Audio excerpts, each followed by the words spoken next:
Hey guys, my name is Mark. Welcome back to my channel.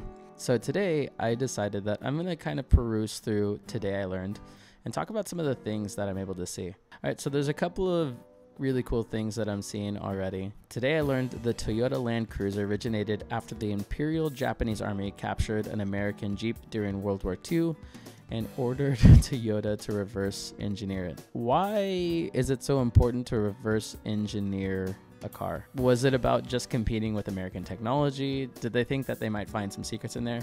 The idea of war in general, there's so much going on both sides. It doesn't even seem like a great idea to have someone reverse engineer a car. But hey, what do I know? Maybe, we got a Land Cruiser out of it. Let's see. Okay, this one's pretty cool. Today I learned Toto by Africa is about a white boy that is trying to write a song on Africa, but since he's never been there, he can only tell what he's seen on TV.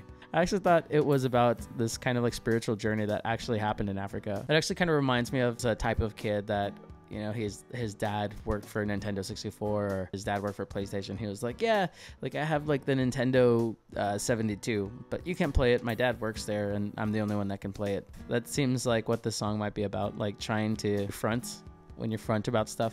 Ooh, today I learned that some US $1 bills minted from 1992 to 1996 can be worth up to $1,300 because they were printed using a different method. I wonder if somewhere down the line when cryptocurrency has taken over, if we're going to look back at the dollar bill and that's going to be insanely valuable. That actually might not be a bad idea, just to stow $1 away just in case it becomes way more valuable than $1. Who actually sets the value for something like that?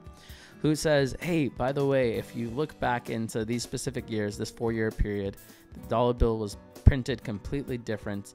And so if you have one, it's worth a ton of money. If I have a $5 bill or a $10 bill from that era, does that mean that it's worth a lot of money too? Today I learned that it is a myth that adult birds abandon their young if handled by humans, as birds have a very poor sense of smell. I was for sure under the impression that they definitely abandoned their young. I thought there was like a hormone that we gave off or something, or affecting them so that they couldn't be raised in a nurturing environment like what they're used to. So the mama bird would say like, you know what, no, forget this. You're a lost cause. There's no way that I can help you out anymore. But that's good to know. I'm gonna go touch all the baby birds now. Today I learned giant pandas are not evolutionary dead ends. Humans are just destroying their habitats faster than they can adapt. That's kind of a sad thing. Like at some point in time, like something's got to give, right? With the amount of people there are, is it statistically possible that the people who are all about commercialism, like there has to be a point in time when we tip back the other way, right? I mean, we have like close to like 8 billion people in the world now, and they say by the end of like 2030, we'll have 10 billion people. And by that time, you'd think that the primary factor would be like, okay, how do we retain the planet that we're on? And of course, how do we sustain the people that live here now? Because we don't see this number getting any smaller. And that brings up a whole other like can of worms for me, because if we get to the point where we don't have enough resources, at what point in time is there like an intervention? Like, hey, we actually shouldn't have kids anymore. The reason that like third world countries actually have more kids, like our families in third world countries have more kids, is because they have more of a chance of their kids like growing up and being successful so that they can take care of them.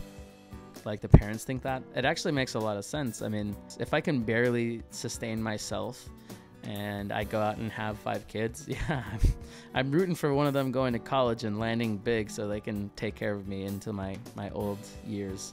Anyways, that's actually all I'm going to do for today, guys. Hopefully you enjoyed the video, or you will enjoy the video.